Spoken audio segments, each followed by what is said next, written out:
What's up, everyone? It's Mike Chong. Just want to say thank you for all the subscriptions, all the views and comments. I really do appreciate it.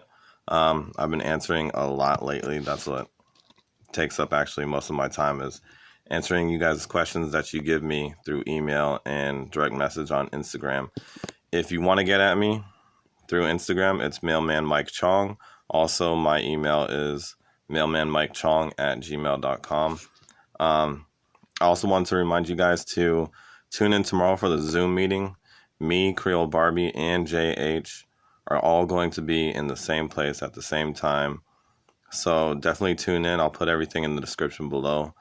So ask all the questions. If you're about to email me or direct message me, or save those questions and tune in tomorrow.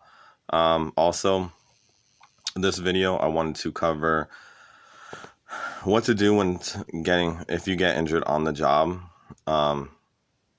within your 90-day probationary period, or whenever, even after that, even if you become a regular. And I also wanted to cover accidents. So if you were to get injured on the job, obviously if it's major, definitely report it to your supervisor, because I mean, you don't want to risk any long-term injury by not reporting it, and especially if you don't have insurance or anything like that. Definitely report it. And I'm not saying like if you get a blister or something like that, or if you jam your finger or anything like that, to report those minor things, because your supervisors, for one, is probably just going to look at you weird. And those aren't really considered major.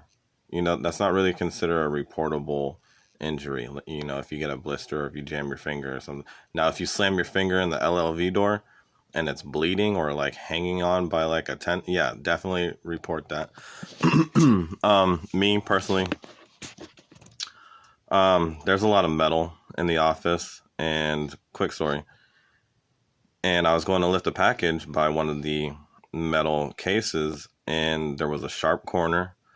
I went up, it was a pretty heavy package, and I cut my hand wide open, like where it was flapping and there's blood. And honestly, what I did with it, I just bandaged it up, and I went about carrying my route the rest of the day. Some people were telling me like, hey, go take a look at it. And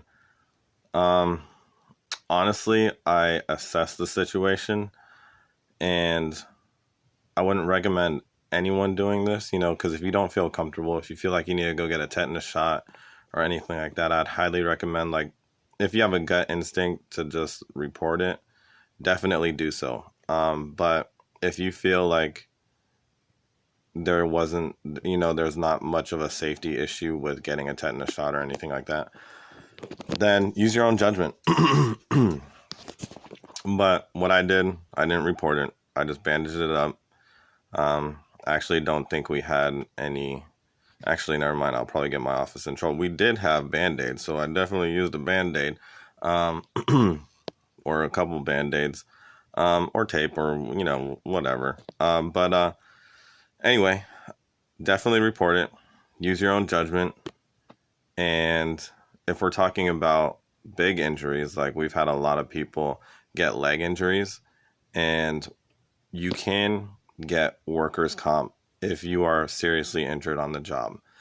Now, some states have laws protecting the employee from getting fired. So it is illegal in certain states. It might even be illegal in all states to fire someone for getting injured on the job. And I'm pretty sure that one's correct, because that would just be messed up if someone gets injured on the job and it's an accident and then they're fired for it. Now, I do know there are certain stipulations that a person can be let go if they down the line can't perform their essential job duties. So just keep that in mind as well. I know you have a certain time limit to report that, so If it is major, obviously report it right away. But if you're kind of feeling it out and you're kind of not sure, if you're scared, definitely let someone know that you're scared or something like that, for getting fired or whatever the case may be. But you do have a certain time frame of reporting the injury, and from what I've gathered, it's 10 days.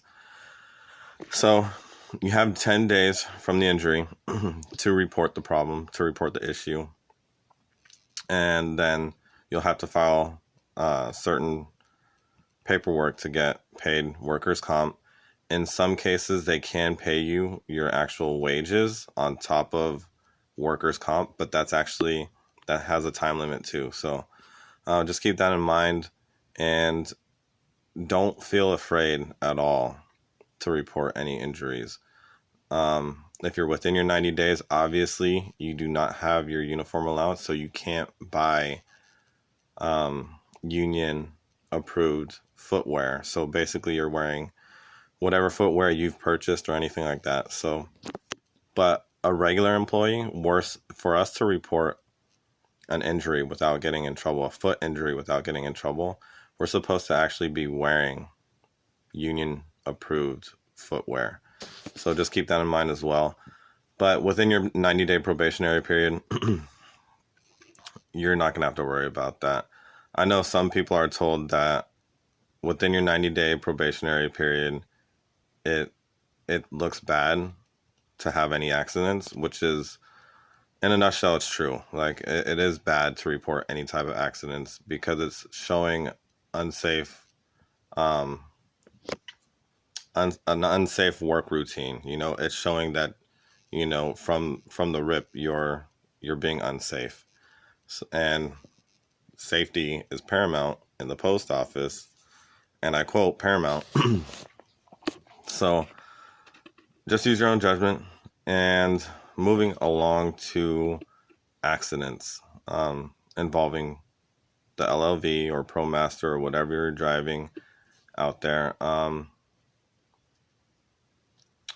If you hit a vehicle, definitely you got to go through the proper procedures. There's a little envelope in the LLV or ProMaster, and it has an accident report kit. It's like an accident report kit. What you're going to do is you're going to go in there, you're going to pull it out, you're going to fill it all out, you're going to immediately call your supervisor. Now, if anyone's injured at all, before you call your supervisor, you're definitely going to call 911 first. If anyone is injured, or if anyone looks like they're injured, call 911. After that, before you get the accident report kit, you're going to call your supervisor. Your supervisor then is probably going to tell you, go into the accident report, fill it out, get your driver's license, and things like that. Normally, the supervisor is going to show up. They're going to take pictures or do anything like that they have to do. They're probably going to talk to the driver. But I'm not a lawyer, but do not admit anything. Do not admit anything at all. Don't see if the driver's okay, or passengers or whatever. And then go through your proper steps that you're taught in orientation. I don't know if orientation is teaching that, but I was taught when I was going through orientation.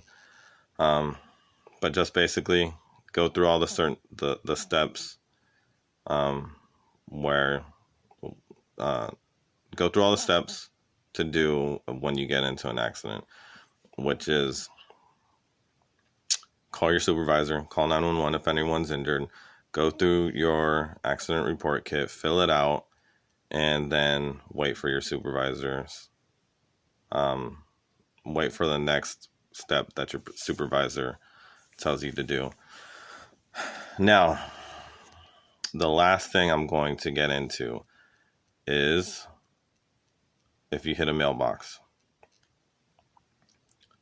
Now, I'm not admitting anything, but I do know certain people that may or may not be working at the post office still, might even, I'm not saying it's me, but, they've hit mailboxes before, especially when they're brand new, because, the LLV is new. It's something new, and you don't know to weave in and out of the mailboxes when you're delivering curbside, and so you might cut it a little bit too close sometimes. Sometimes you flip the mailbox lid closed, and then the thing falls down, and then the back end of the LLV rips it right off the post.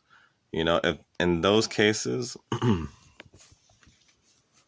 you're supposed to report it because it is an accident. But I do know some people will actually get out. They'll go up to the individual's house. They'll knock on the door very politely. They'll say, I hit your mailbox, and I'm willing to pay for it, and I'm willing to come over here and actually put it up for you. Now, some people might be very understanding, and some people might not be.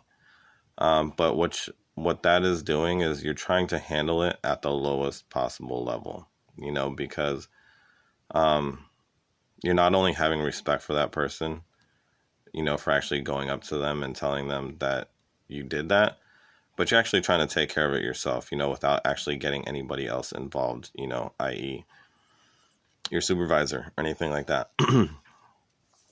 I've seen some people hit basketball hoops and have paid for basketball hoops because basketball hoops are right there by the road. I've seen people take out mailboxes, like the whole entire mailbox, like even the stand and everything. I've seen people close the mailbox lid and then drive off, and as they're driving off, the lid comes open, and then the back half of the mail truck rips just the box off the stand. I haven't seen anyone really reprimanded, or I haven't really seen anyone get past the point of taking care of that problem or issue with the individual that lives at that address. So use your own judgment. I'm not telling you what to do or what not to do, but use your own judgment. Also remember that the pot lights, all of your mirrors on your vehicle, are sometimes very fragile.